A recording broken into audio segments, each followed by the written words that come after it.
if I'm not in a space to where I feel like I'm operating at my highest frequency, or the people around me are not pulling that out of me, I quite literally don't create. Like I don't move the same. I'm not able to think clearly. Do you know what I mean? It really affects my environment. And like what I get done, just the way I feel about myself. And I think that like, it's so important for you to have that community or build that community if you don't come from it, because that's like my survival. I'm on a mission for maze, no matter how long it's gonna take. I could just see it already. Give me that new Benz or the Wraith. Watching my own back where I'm from, it was never safe. Yeah. Need 100 M's up in the safe. Last chance, life a movie. Roll another one and get baked. Mix the honor wealth with the Gucci. Yeah.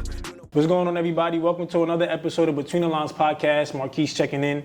If this is your first time tuning in, I appreciate you. Be sure to go back and check out the entire season 1 of BTL podcast on YouTube, Spotify, Apple Podcasts, iHeartRadio, all audio streaming platforms. But if you're a returning subscriber, right, just go ahead and enjoy the show. Today we have an amazing guest, Miss Brittany Monae. Yes. I want you to go ahead and do the honors. Please, real quick, just let the people know what you got going on, who you are, and then we'll go ahead and get right into it. Well, my name is Brittany Monae. I am a 2 times published author, vessel, creative director, and model. I kind of do a little bit of everything, and my strong suit is relationships and love. I kind of want to get to know you a little bit. Okay. I think that's going to be the biggest thing for the people that are listening and watching. So first things first, can you just please talk a little bit about just your upbringing, right? Who is Brittany? Tell me a little bit about where you're from, some of the routines you had as you were growing up and things like that sort. Well, I'm Caribbean as hell. Okay, we're from Caribbean. You can't leave that. Yeah, I'm Jamaican and Cuban. Jamaican and Cuban. Yeah. Oh, tough, very tough. I was born in New Jersey. I moved down here when I was 6 years old. I've been going back and forth ever since. My upbringing was very strict. Okay. Very I would assume because Caribbean, they do. Yeah, it was very much you had to be straight A's in school. You had to go to college. You had to do this. And I'm kind of the one in the family that was I'm not doing none of that. Got you. So did that because we were kind of talking a little bit before we started rolling the camera, but we spoke a little bit about just how you are as a person. You said you're a little shy. I definitely think that plays a role. Do you think that plays a role in how you were raised? For sure, because I think that growing up, anybody that's Caribbean knows, you have parents that you can't talk back, you can't really say how you feel, you're not really allowed to express your emotions. It's kind of their way or the highway.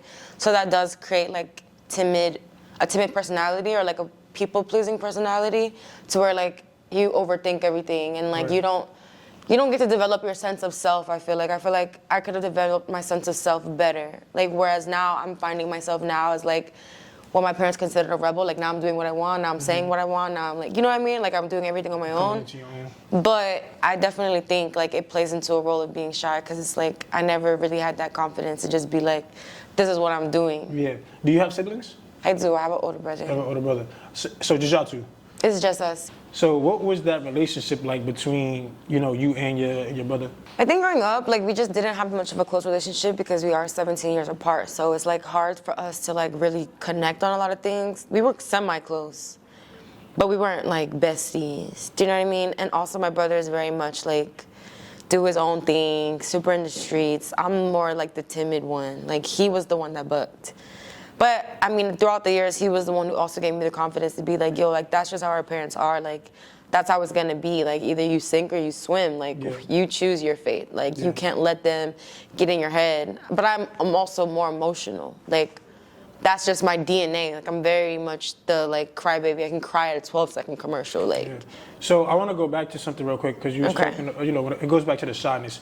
Being shy and being antisocial are very similar, but it's different, if that makes sense.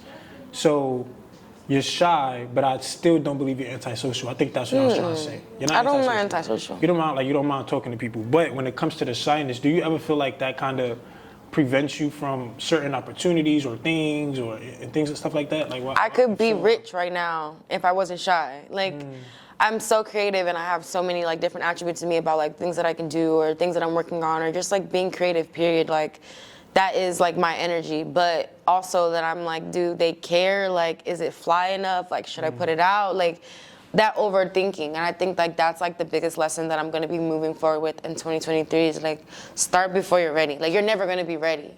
I'm a perfectionist. You know how many episodes of my podcast that I've recorded that are just It's chilling on right on a hard drive, and it's like, yo, you have content. Like, why are you not doing anything with it? But for me, I'm like, no, it has to be perfect. But what is perfection? Do you know?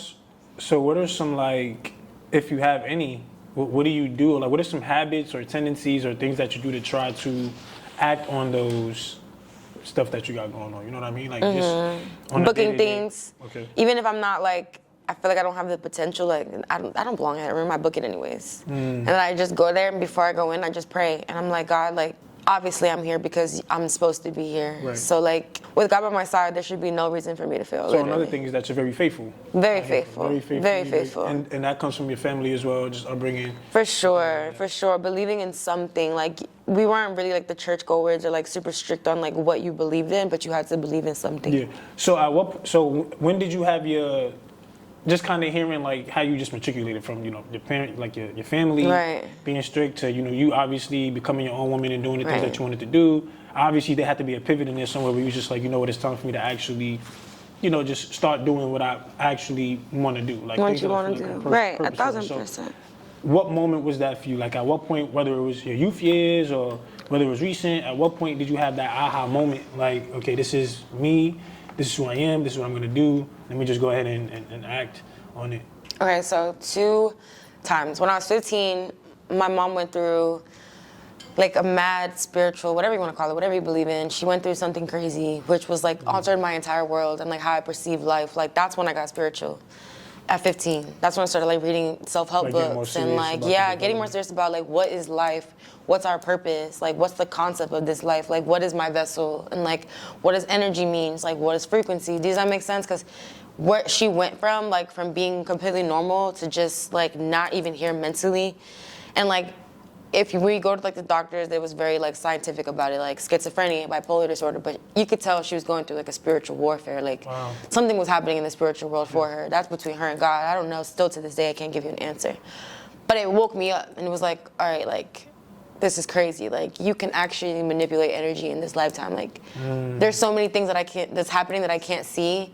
That means that there's so many other capabilities, right?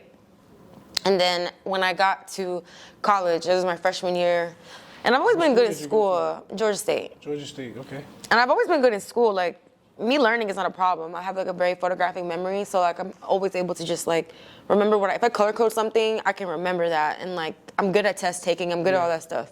But I hated it. Like I lacked any desire to learn about shit I didn't care about. Got you. And so I remember being in my dorm room, like I called my uncle first and I was like, yo, I don't want to go to school. Like I want to do something else and I don't know how to say this to my parents.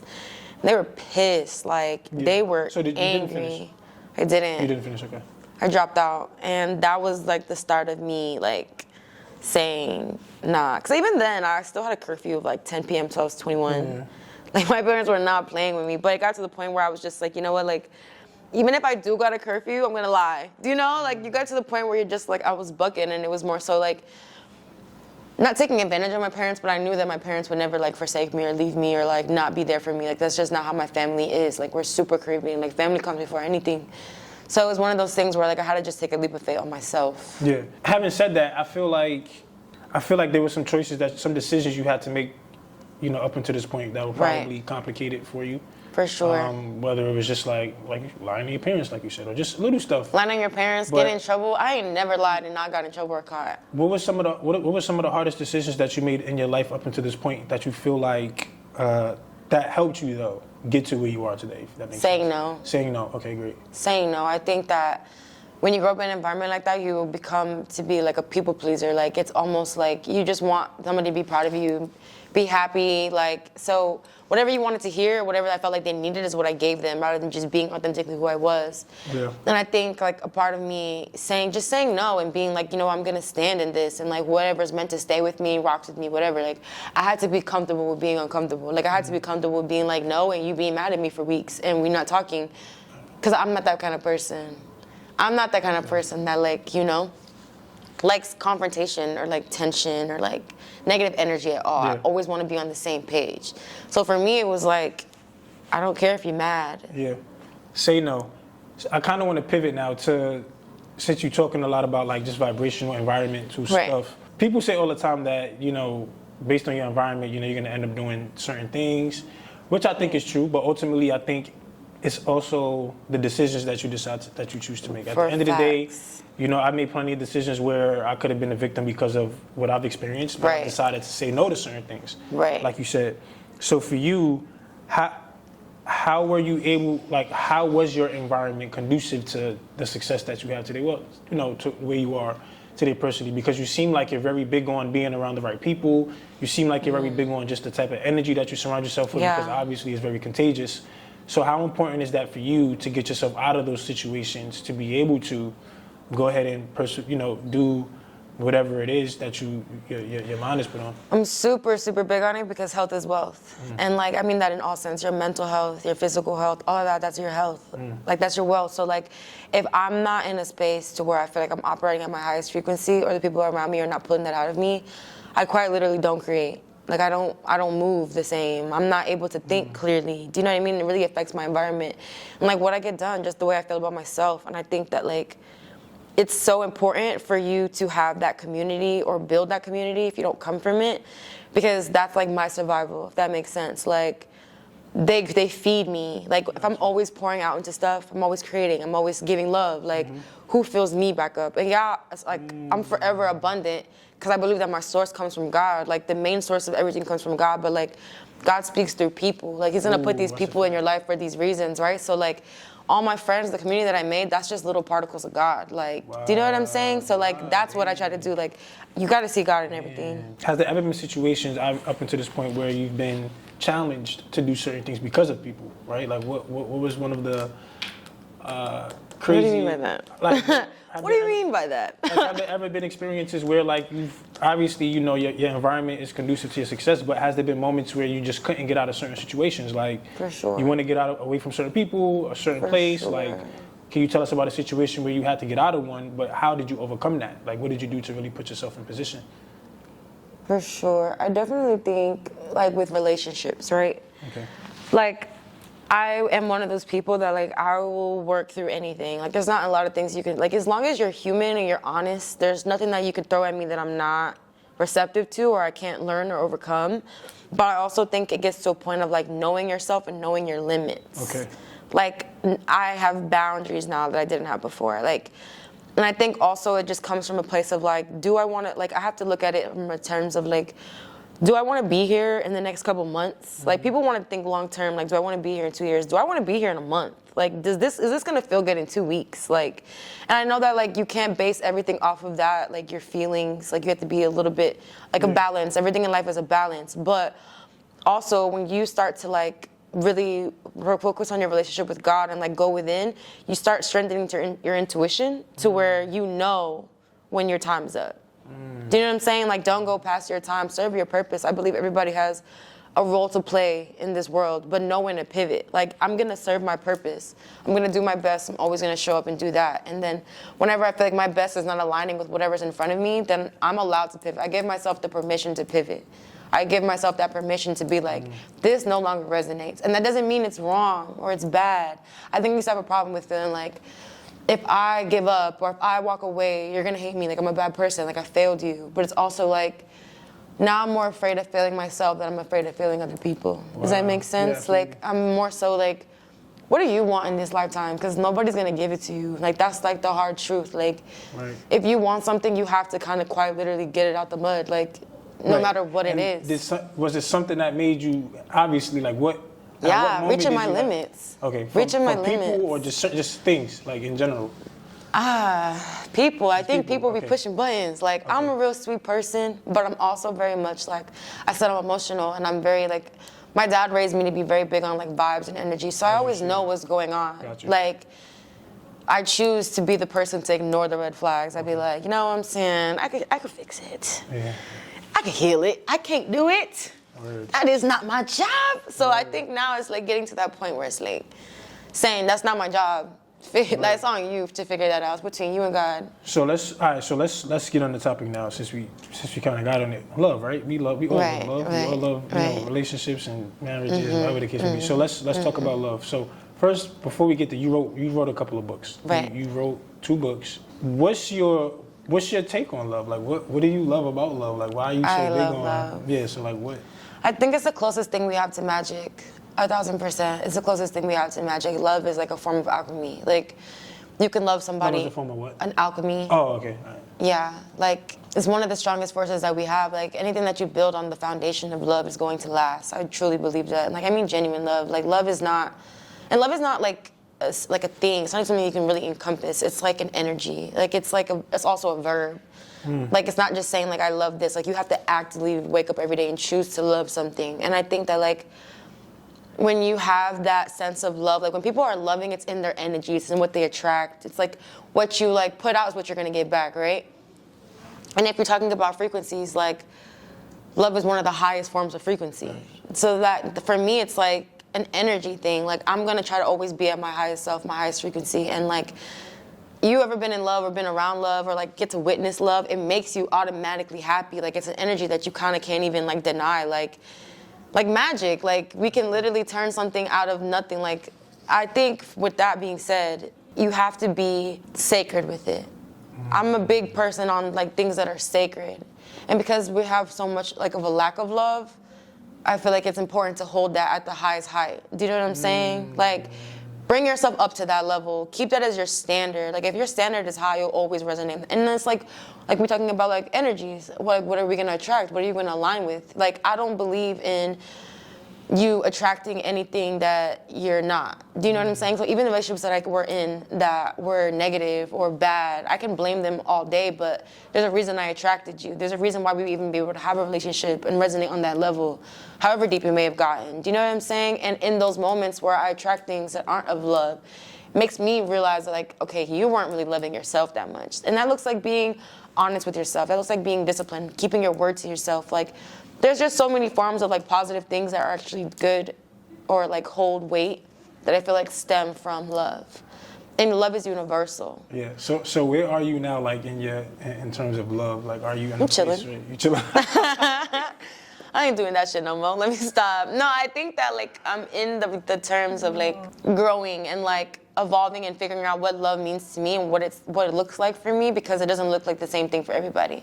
Like what I need is completely different from what you need, but it doesn't mean like how I always tell people like you could feel sadness in a completely way that I feel sadness, but it's still sadness. Like maybe the way your upbringing was, that was sad for you. The way my upbringing was probably was sad for me, but two completely different stories, the same emotion. So for me now, it's like, it looks like just going through and through. Does that make sense? Like if I say I love you and I'm gonna ride for you, I'm going through and through with that. Like being thorough. Being thorough. Being very, very thorough. And being like strategic. I think for the first time in my life, I'm strategic about what I want. It's not about just what feels good. Because we try to place like love and equate it to a feeling, which it is a feeling, but it's more so a frequency. Like it's an energy. Like even when you don't feel like being loving, if your energy is still loving, you're still gonna attract that. Okay. Does that make sense? It does. So let's talk about the book real quick though. Okay. I feel like we obviously your book are about the things, but what is the book like? What's the titles of the book? Okay. Where did the passion for writing come from? Right, like what made you want to put all of that you were feeling on paper? Like, was that a form of therapy for you? Form of therapy. Did you just Form of therapy because I talk a lot, but I feel like nobody really listens to you. If that makes sense. My first book, it was I Write Because Nobody Listens, and that's still how I feel. You write because nobody That's listens. the name of the book. I write because nobody listens. I thought you were saying you write because okay. No, like I do that too, but like that was the name of the book. I write because nobody listens, and I started writing that book at 15, like when my mom started going through what she was going through, and I finished it at 19. And it's really so cringe when I go back and read it. Like, Jesus, I don't even think like that or talk like that or like articulate myself like that anymore. But I was in a space where I just felt like nobody was listening to me. Like having a voice and knowing how you feel, but also struggling with communicating your emotions because you don't want nobody to be mad at you, but also feeling things so intensely all the time and not knowing how to channel that energy. Like, and then if I'm talking to you, like sometimes you can speak to a person, right? And like, you're like, yeah, I get it, but there's nothing that you said in this conversation that like validates me understanding. Like, do you know what I'm saying? Like how people say like love languages are different, but also communication styles and communication languages are different. Do you know what I'm saying? Like I need somebody to like acknowledge what I'm saying and then reassure it and then disagree. Like don't just come at me with disagreement. So I feel like in that space when I wrote that book, it was more so like just feeling like I didn't belong, feeling like I don't make sense, feeling like why did I get gifted this mind? Like why am I so deep? And like why do I have to think like this? What like, did you want the readers to take away from it? for sure, just not being afraid to say what you want to say just because somebody's not listening. Like, find another way to communicate. So that was really what it was. It's like, I'm writing because nobody's listening. And like, damn sure y'all read it. Like, my dad was pissed when he read some of those pages. I'm like, you listening now? Like, you should listen when I first said it, and I got to put it in a book for you to be like, what do you mean by that? Do you know? And I think that also, like, that's just my gift. Like, I'm a vessel, and God gave me that ability. Like, my words is my gift. Like, my ability to be able to articulate myself, like, paint a picture. Like, I think that's the best part about being an author and a writer is, like, we sometimes can give you words for feelings and emotions you have but don't know how to communicate. You know, like, you ever read something or a quote and been like, bro, I never could get that out. Like, that is our gift, you know? And language is just frequency. I'm saying these things in order to invoke feelings in people to make them want to move. That's really what it was. If I invoke that emotion, you maybe might make you want to move. As a writer, you mean, well, writing your book, I'm obviously, you know, you're gonna have a lot more works in the future.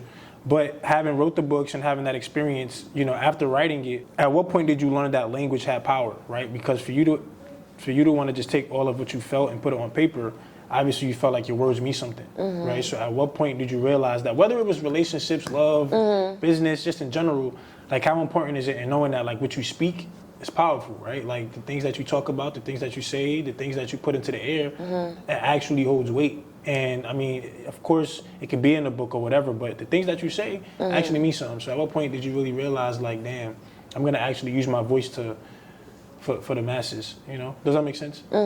I think, honestly, it's just through watching movies. Like, I'm a real big movie fanatic. What's your favorite movie? Probably Eternal Sunshine of the Spotless Mind. What's that about? Just real quick summary. It's this movie about this kid, this couple, this guy who basically goes to get a procedure done because he wants to forget his ex, but the whole time he ends up coming back to his ex. I just wanted to see if it was about love or something. It is about love. Okay, I figured. But it's an amazing, like, storyline.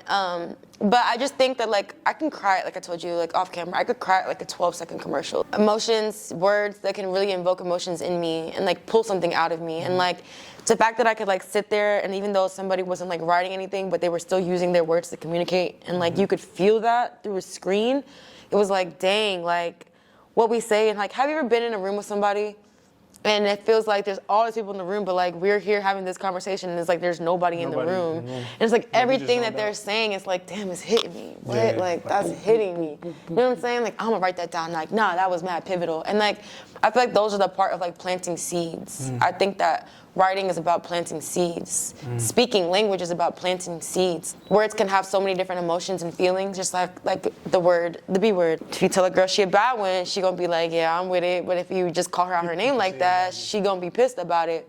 So it's like basically how we can use our words to evoke different emotions. And I like playing with it. I like manipulating energies in that way. Not in a negative way. Not a negative way, okay. So this is just I hear this question a lot. I don't go. The difference between loving somebody and being in love, in your words. I don't know the answer to that yet. You don't know the answer to that yet. I'm not gonna lie. I don't know the answer to that yet. It don't got to be a right answer, but just like what do I think? Yeah, of course. I think the difference between loving somebody is like loving the idea of them. This is just my perception of it. Yeah, of course. Just my perception of it. Don't get your pennies in a bunch. I think more so like the liking somebody is more so like how would I say? The idea of you, like you kind of infatuate. You're infatuated with. Yeah, like you love the idea, the concept, like, but being in love with somebody is dealing with the whole enigma that they are. Like, we are multidimensional beings. Like, you can't love me today and not love me tomorrow just because my mood changes or I'm not the same person I was yesterday, because we're consistently evolving beings. Like, I'm not going to be the person you met me 2 weeks ago. I personally am not. I'm changing every single day. I allow myself to be open to that. So I feel like being in love with somebody is just that active. Like I said, like it's a verb. I got to wake up every day and like, you're pissing me off today, but I love you. I'm going to hold you down. Like, or like, you don't got your finances right now. Like something happened and it threw you off and you're probably in the ugliest phase of your life. Like you're not nice, you're not doing this, but I'm choosing to see you for who you are and keep loving you. Do you know what I'm saying? Like not to be confused with like just fall in love with potential and like there not being any real signs of like of progress. Progress or like anything real in front of you of substance. More so just like if we're working together, then that is love. Like that continuously, like getting up every day and still having that choice to be like, nah, I'm thugging it out with you. And I feel like in this generation, it's just hard to find that because we live in like a social media era where it's like instant gratification. I can go on Instagram and find 7 men. Do you know what I mean? Like you can go on Instagram and find 7 women. If you mad at me today, baby, I'm gone tomorrow, you know? And like nobody wants to really thug it out. Like nobody wants to see the ugly part. So you just want to keep switching it up. So love is diluted. Love is not the same. Diluted. It's not the same. You know what I mean? I think love, it's diluted. Very diluted. The definition of love is completely We just want different. what's easy. Facts. The definition of love is very different. And I'm asking you these questions because obviously you talk about love a lot. Like I just feel like, so here's my perception about I want to talk about marriage real quick. I mean, I know you're not married or you've been married, but I feel like everybody always talks about, is marriage transactional, right? It is. Okay. It is in a way, but I'll tell you how I feel about that. And I agree. Okay. I agree. I just feel like the perception of love is just completely diluted to the fact where it's like there's no real relationships anymore. People don't do the things that they used to, like back then. When it comes to marriage, I feel like people just want to do it for the experience. Do you want to be married? Who, me? I got one marriage in me, but my perspective has been changing though. Okay. Like, I'm getting to a point where I wouldn't mind not getting married. Right. You feel me? Wow. Because I'm starting to realize like the experience is cool, but it's like why? So you just don't want to put it on paper? Like what is marriage to you? Marriage to me really means like loving somebody, right? We're tied together as one. But my thing is we could do whatever we want to do without the legal documentation. You see what I'm saying? It's like so for you, it's the papers. For me, it's like everything. Yeah, but I mean, like, papers, okay, like it's everything. If you got so let's flip it like this: you got a shorty, and you're in love with her. Y'all are like a power couple, whatever. Y'all building a business together. You got to put your name on the LLC. That's different. That's literally kind of almost like you're bound to me by this contract, low key. Okay, but that LLC could get renewed. We can remove each other. Like it's a whole lot. You can get renewed for a marriage too. I can invoke you. No. What is it? Revoke your privileges. I don't think LLC. I can revoke your privileges. I think that's completely different though. Okay. Completely different. I'm not saying I wouldn't get married. I'm not saying that. I want to get married. I want to experience marrying somebody. Yes, I want to experience love. I want all that. So do you believe in monogamy? What I'm saying. Yeah.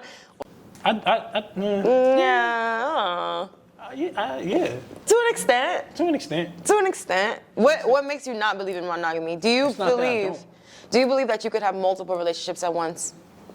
Do you believe that you could have like 2 girlfriends? But I just don't want to. I wouldn't do that. So. But you believe it's possible? Yeah, of course. Okay. For me, no.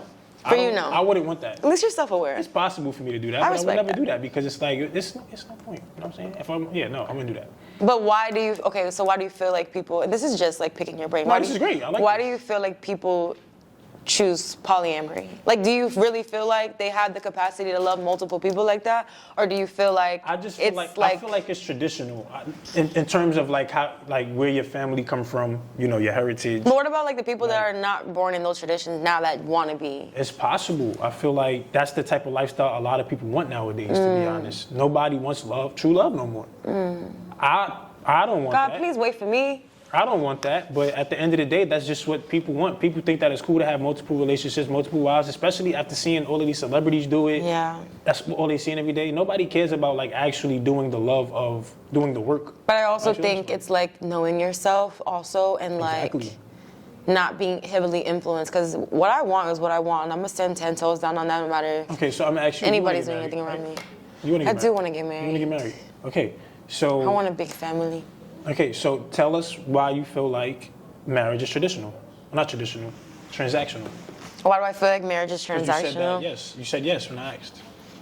I do believe, okay, so I have skewed views on this, right? I believe marriage is transactional in a sense of like, this is still a business. Do you know what I'm saying? Like how we're about to go into this together is still a business. Like I don't believe that like, we're getting married for love, right? But if that's the case, the act of marriage, right? The whole getting the contract, getting it signed, going to court. Marriage itself, like I don't think I would get it signed on paper. I think I would have the ceremony, the concept of it. I don't think I'd put my marriage on paper, if that makes sense. I'm confused. So are you going to be married or not married? We're going to be married. Right. So that's what I'm saying. I view marriage in 2 different ways, right? Like I believe it, like when it comes to transactional, I feel like when we put it on paper and we start making it like, with the prenups and all these different things. Like now I feel like when you're looking at it like that, you're honestly going in with a mindset of like, this could But I feel like nowadays you're gonna like that's just a part of it. Nowadays, like What do you mean by that? it's not like marriage is not marriage anymore. Like marriage is not just like okay, subtract the prenups and all this other shit. People like back then, like years ago, when I look at my mom and my dad, when they got married, like it didn't look transactional at all. They loved each other to death. You didn't hear all about no prenup shit. It was no. But that's what I'm saying. But I feel like nowadays, like that's automatically gonna be in the conversation, Right. regardless. Because people don't know sacrifice, really. Okay. Like I feel like also like if I say I love you, I don't mind putting shit on paper if I have to put shit on paper, and that's what's gonna feel like security for us. Like at the end of the day, if something was to go wrong, we are going to do what we're going to do and go our separate ways. And do I agree that like people use marriage as like when they start doing all those other stuff, like adding all the additions to it as like not like a bond, but like we're gonna get married and I'm going after him for this. Like I want to marry you for this. Just taking advantage of them, right? Guess, yeah, or using them.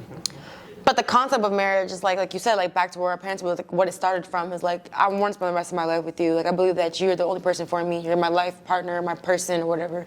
And that whatever we're gonna do together in this lifetime, I want to do it with you. So it doesn't really matter if we put our finances together. It doesn't matter if you know what I'm saying. Like what's yours is mine and mine's yours, and that's what it is. And this generation is very much individuality. Yes, like I agree. Individualism. I agree. I am me and you are you. And you're gonna handle you and I'm gonna handle me. So it's hard to have that merging factor. Do I believe that like you can get married without having it on paper? Yeah, because what is the concept of marriage in the first place? It's about our love and relation to each other. Does that make sense? Yeah, like but, you're not gonna call it married. If you wanna call it like the strongest tie you've ever made in your life, like we can call it that, you know? My next question, I actually love this. Like this is the first time I had an interview like this. I love this. So would you mind if you were dating someone, right? Right. Y'all were talking for a very long time. You really like this guy, but he said, hey, Brittany, I don't think I would ever want to get married. Can you stay in that relationship? If not, why can't you? Okay, I can only answer. Okay, if not, why can't you if he's still treating you the same? Okay. He's not cheating on you. He really loves you. He's doing everything he would do as your husband. Right. You're just not. Why does he not want to get married? It's just, what if he just, okay, for example, me, I got one marriage in me. If I get divorced and I find not somebody getting married else, again, I'm baby. not getting married. I'm so honest, because I don't want to go through the divorce and all that. I got one of those in me. So let's just say that's the same situation. He's been in a marriage before. He just don't want to go through that whole process again. He just want to be able to have you as his longtime girlfriend, whatever the case may be, treat you the same way that he would as his wife. But just no marriage. Like No, because I feel like nothing also it's like I put respect on all the different levels as well. Like the reason why marriage was such a big thing back then and women were still popping about like look at my ring and all that stuff is because it's like different tiers to it. Like you gotta earn different levels with different people. That was just getting into my answer. Oh, I'm sorry. I thought you were okay, I'm sorry. No, because you have to understand the backstory. That's what I'm saying. Like it's not just a yes or no question, right? Okay. Well, okay, let me get into the question. No. Give me yes or if no. you don't Okay, want to get married, no. Okay. And this is why. So you wouldn't stay? That's what I'm saying. Okay, now you can say your part. Because what is your commitment level to me? Does that make sense? Like I feel like But what's different from him treating you how your husband would? Like what if he's giving I'm gonna tell you, I feel like everything needs to be earned in different levels. And I feel like the reason why we have things like talking, dating, whatever, that phase of like getting to know each other, then now I'm making you my girlfriend, now I want to make you my fiance, now I want to make you my life. That's just going through the different levels of where like our hierarchy of like where I'm ranking you and like what are my different levels of commitment to you and to our purpose together. Like I feel like there's still emphasis on that. Like I do want to go from a girlfriend to a fiance. Like damn, you fuck with me that much, you want to take it to the next level. Like there's still like that sacredness in that. Like that idea of like I choose you in this lifetime and I'm gonna choose to take it to the next level. Just like when I go from an apartment to a house to this, like those are big steps and big milestones. And I feel like in love you should still have those. Like So does that make sense? It makes sense, but it's like what? let's say that same man, and I'm really asking these No, questions. I like these questions. You're picking my brain. I never had like a guest where I really spoke about like love. People who really have experienced things, you wrote about it, like you obviously love the topic. Right. So granted, I get that. Right. But I feel like that's what a woman wants. A woman wants that naturally. Like Yeah. you want to obviously feel like there's gonna be different levels. Right. But realistically, the things and the tendencies don't change from what the men do though. No, they don't. You just want to experience what it's like to get proposed to. You want to experience what it's like to a young. So that's what I'm saying. But I also can don't still think treat so. you- I don't can also still don't treat think you. so. But I So, Yeah. so in terms of actions, in terms of how he really feel about you, okay. you being his fiance, But why doesn't not him make love you my more or wife? less. I just told you. But if that's the case though, and you love me and we thugging regardless, why not? Why can't I have a ring? It's not that you can't. I mean, that's your preference. But that's what I'm saying. Like, why not? But why not though? If it's something that's gonna make me happy, and if it's something that's like the next step in a relationship, why not? Because you're scared of the paper, or you're scared. Like, for me, it would be my question to you would be like, so what is it within you that makes you not want to cross that line? Like, it has to be something. Because for me, it would be like, shit. Okay, it's what you want. Like, I'm with it. For like, me, that line is that I just don't want to go through a divorce again. That's it. But you're like, if we don't do it, we're still gonna break up, and that's like a divorce. It's not, because you don't gotta go to court. You don't gotta do none of these hearings. You don't gotta. That's what I'm saying. It's so you just don't want to do all the extra work with money and shit. It's like, for what? Why do all that? I can respect that's what I'm saying. It's like, if I get married, I want you to be my wife. But if we get divorced, bro, I'm not going through that again. I'm not going to court. I'm not doing all this money. I want stuff. all your money. I'm not figuring out who got custody of the kids. Like, that's too much. You know what I'm saying? I feel that, but like, that's what I'm saying. Like, I don't know, because even if not, right? There's like, and this is just me.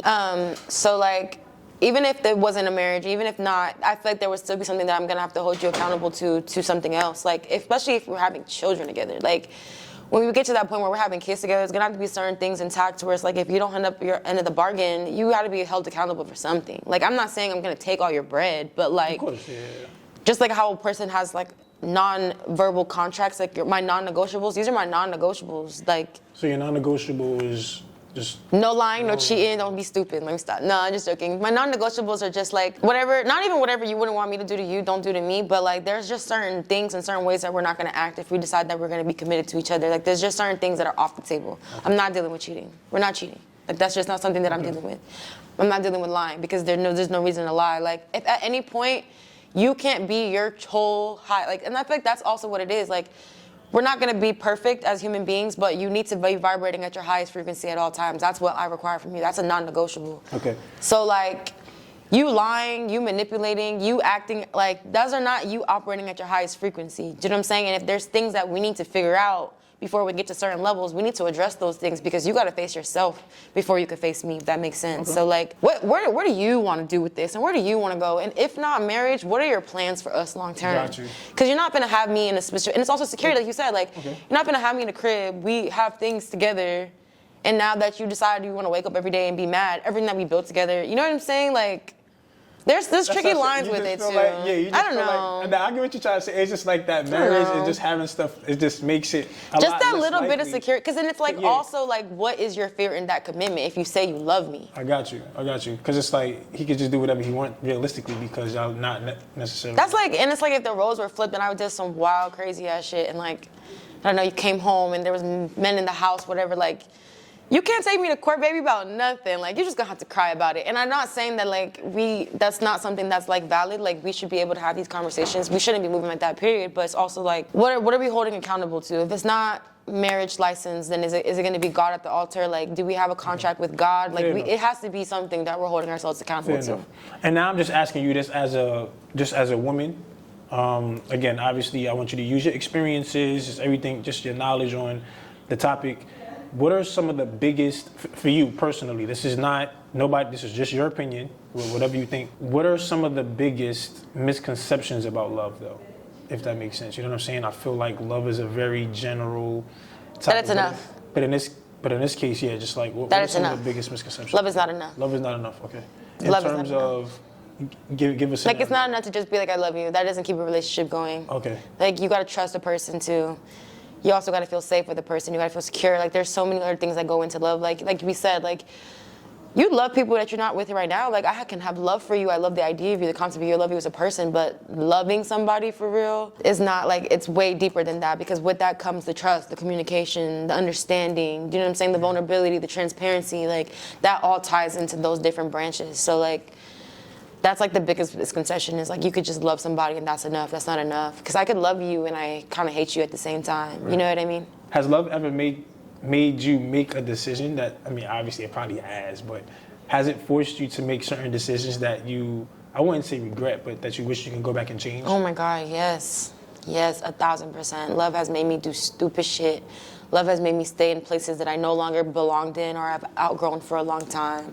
Yeah. Love has made me stay in abusive relationships just because you love that person. Mm-hmm. Do you know what I mean? Like, and that was what I'm saying, like, nowadays it's like, not that I don't love you or I don't have love for you, but I have to love me more. Right. Like, that's just what that is. And if it ever comes to a point where like I do find somebody else that I'm deciding to fall in love with or be in love with or share that love with, it's like that love for myself has to come first, because if I love myself, then that's gonna come out of you naturally. Like, you're gonna love me for loving me, and our love is just gonna be shared, if that makes sense. Like, and I want somebody that loves themselves, because when you love yourself, there's certain things you're not gonna tolerate, certain things you're not gonna allow, certain positions and situations you just don't put yourself in because of the love for yourself. Love has put me in situations that almost killed me, and love has also been the reason that I'm out of situations that have almost killed me. Wow. And I just want to make a point, while we're talking about this, I'm not asking these questions because, I'm not asking these questions for the people listening or watching. Like, don't take any of these responses and use them to, you do what you... Yeah, do what's best for you. Do what's best for you. What works for you. Love is great. To each its own. Yeah, love is amazing. So don't take none of our responses and say, oh, hey, Key said this, or hey, Britt said this will work. This is all just personal experiences. However, the reason why I'm asking her these questions is because I want her experience to at least, to keep you guys aware, if that makes sense. That's really all. So don't take none of this too literal or wrong with it. We just kind of get into these conversations. But having said that, right, so enough of love, or whatever the case may be, right? I think that you've addressed enough in regards to it. What can we expect? Well, actually, before I get to that question, I also want to talk about a lot of your creative work, right? Mm-hmm. When it comes to your creative work, I see that in addition to you writing books, being a poet, you do like a lot of photo shoots, modeling. Like, what do you enjoy doing the most, right? You're very versatile when it comes to like just being a creative. Like, what do you see like is your best, or like what do you focus solely on more? I think before it was like writing, creating. I think right now it's like video. Content. Yeah, content. Not content in the sense of like creating my own content, but like capturing a moment in a video. Like, I'm falling in love now with like painting a picture through emotions and through like how you maybe place the camera, what words I may choose to cut out. Like, you know what I'm saying? Like, I'm finding love in like directing something in a way to where I can express something without saying it completely. Do you know? Like, I'm getting more into that back, because with you, when you're writing, you're saying it all. Like, I'm literally I need to write everything so you feel it. But now in my new work that I'm doing now, it's more so like leaving it up to the reader or the viewer's interpretation. Like, how it is supposed to make you feel. Like, that's whatever it is. I'm not clearing up anything. I'm not creating any answers for anything. Got you. What do you, so in addition to like everything that you do, what are some hobbies or things that you have aside from what creative people see? Like, aside from being like what people see on forefront. I read a lot. Like, I'm a bookworm. I like to like gain a lot of knowledge. I read a lot of like self-help books, or just like books that will like elevate your mind and bring you out of like wherever you are in your realm of where you are. I hike a lot. I love being in nature. Like, anything that I can do to be outside, I'm like 100% there. I'm always on a plane. I don't like staying in one place for too long. Like, I get very bored. I'm a creative, so I need new experiences to keep fueling my mind. I get bored easily. Do you have any top books? Yes. That you've read? Yes. Can you give me a top 3 or 5? How much can you give? Because I read a lot as well, but I also want people to know, like... So, the 15 Invaluable Laws of Growth. Okay. Quantum Love. Probably, I should have been first. Quantum Love is like my favorite book. It's like about love on like the scientific level, like breaking it down.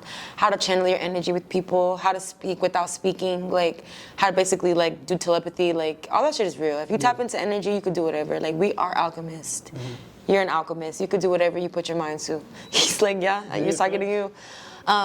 So yeah, that one. The 4 Agreements, because everybody needs to start off with that book. Like, that's like your intro to spirituality. What else is a good book? Smart Woman Finish Rich. Be Here Now. I think it's like called Be Here Now by like Sadhguru, something like that. It's like a brown book, but it just talks about like you and like the presence of like who you are, and like evolving through like being here now and what it means, like taking yourself out of like your body and becoming one with spirit. Like, this is just your vessel. Like, all of this is just our vessel. Like, but it talks about like how to be here and now and how to connect with spirit and like how to like basically transmute your energy to different things, if that makes sense. No, it does. It makes a lot of sense. So what are your, if you can, right, just from a woman to a woman, I just want you to speak to them specific. Well, it can be general, but what are your what is something you would tell women about just finding love? And it could be a general statement, like just just based on, again, everything that you've experienced, just your knowledge and expertise. Damn, this is perfect because this is something that I've been telling myself right now. Because I'm like recently out of a relationship, so I feel like, well, not recently. I mean, 8 months is still recently, but like I'm in that healing phase of like just like figuring out what I like, who I am, and I think that's the biggest thing. Chase yourself. Like that's what I'm learning. Before I was like chasing love because what I desired, but I realized like, when you're chasing something, that means you lack it. Like your energy, your vibrational frequency is going to be in a space of lack. I don't have this, I need this, you know? So you're going to ultimately attract lack, the lack of. Does that make sense? But if you believe that you are it and it's already on its way to you, like that's just what is, you're going to attract that. So don't ever look at something at a place of like, I need this, you know? You don't need anything. Like as long as you are it, it'll come to you. So that's what I can say. Focus on yourself. Focus on chasing your dreams. Focus on chasing yourself, and it'll come. Like you will literally attract it. If that makes sense. Like, focus on your frequency. Put yourself in whatever vibe you want to be. If you want to be the smartest person in the room, hang out with people smarter than you. If you want to be a doctor, hang out with doctors. Like, do you know what I'm saying? Whatever you want to do. If you want to be in a loving relationship, put yourself around people who are in other loving relationships. Ask them questions. You know what I mean? Put yourself in those environments, and that's what you're gonna get. You don't get what you're not.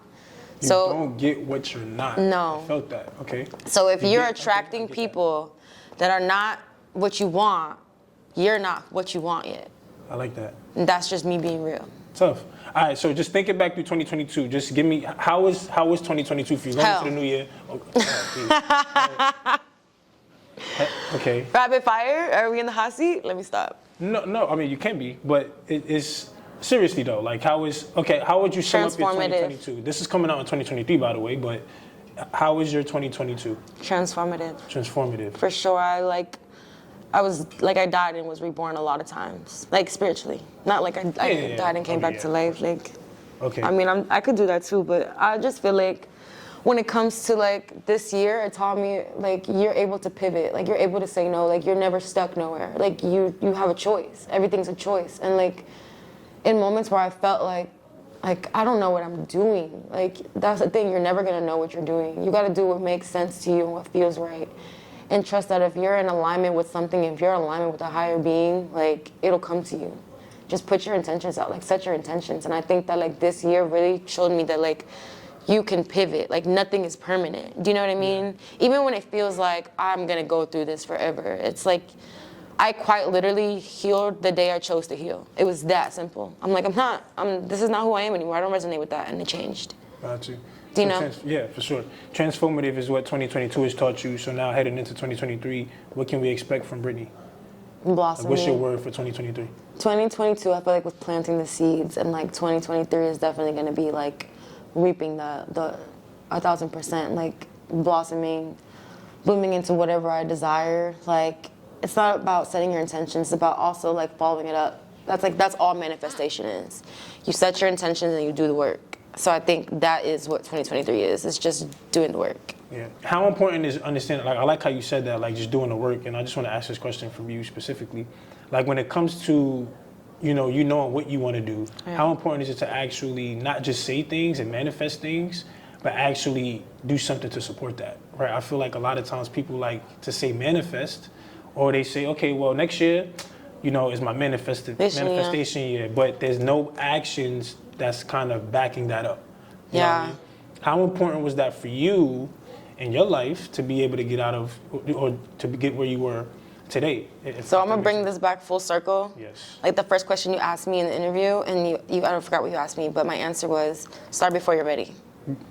Just start before you're ready. You're literally never gonna be ready. Just start before you're ready. Like, I wanna do fashion next year. Okay. I don't know how. As in like. Yeah, like be a designer. Designer. Oh, tough. Very tough. I don't know how I'm gonna get there, but I'm starting before I'm ready. I put a plan in to move to New York. Like, I'm hanging out with people that I know that are in the industry. You don't always have the plan, but if you put yourself in that environment, it's gonna come to you. Does that make sense? Yeah. Like, so I would say that like also like the reason why you are still the way that you are is like the still where you are right now is because you're not doing the work. And I know people are like, how do you do the work? How do you do the work? But it's like, start with the first thing that your mind told you to do last. Like if it was to pick it up and write something down, start there. And when you get there and you finish, when you get there and you finish writing down, another thought is gonna come. And then you follow that thought. Like that's like you following God, and then you get there, if that makes sense. Very tough. All right, so real quick, we're about to wrap it up for real. But last thing, man, just tell us, is there anything that you can, I always ask every guest this because to end the show, because I just like to see if we can get anything, but is there anything exclusive that you haven't told anybody, or like any business ventures, anything in the works that we can expect from Brittany Monae? Short films. Short films. Nice. Yeah, I'm dropping a film next year. Tough. And it's a silent film. A silent film, so it's gonna just be all acting. Okay. I'm debating if I'm gonna act in it or if I'm gonna get somebody else to act in it. Right now we're in those groundworks, but it's written. I got everybody that I need to just do it, and I'm just trying to figure out like who's gonna be the lead woman. If I want to do it or if I want to remain behind the scenes. So we'll see. Might that be the surprise if I'm in it or not. So is that gonna kind of be like your directorial debut? My debut, yeah. That's for sure gonna be That's very tough. Thank Shout out to you. Thank you so much. But nah, I appreciate you. I feel like you gave us a lot of good information, especially when it comes to. Thank you for having me. No, for sure. I appreciate I'm really you. grateful for this experience. I'm gonna give you your flowers for a second. I really like what you were doing. I actually reached out to him and was like, I wanna get on it. I really like what you're doing in your community, especially being young, Black, and successful. I love that about you, and I love that for you. Appreciate you. Thank you for having me in your space. Thank you for sharing your energy with me right now. Like, that's a blessing. Thank you for the conversation. It was genuinely dope, and I see that you're going to be doing a lot of big things. Well, thank you. I appreciate that. Of course, of course. Appreciate that, for real. But look, if y'all enjoyed the episode, be sure to like, comment, subscribe. Again, go back and check out the entire season 1 of BTL Podcast on YouTube, Apple Podcasts, Spotify, iHeartRadio. Look, man, peace out. Britt, you killed it. Thank you. Thank you for having me. Bye, guys. Get to the cake. I'm on a mission for maze, no matter how long it's gonna take. I could just see it already. Give me that new Benz or the Wraith. Watching my own back where I'm from, it was never safe. Yeah, need 100 M's up in the safe. Last chance, like a movie. Rolling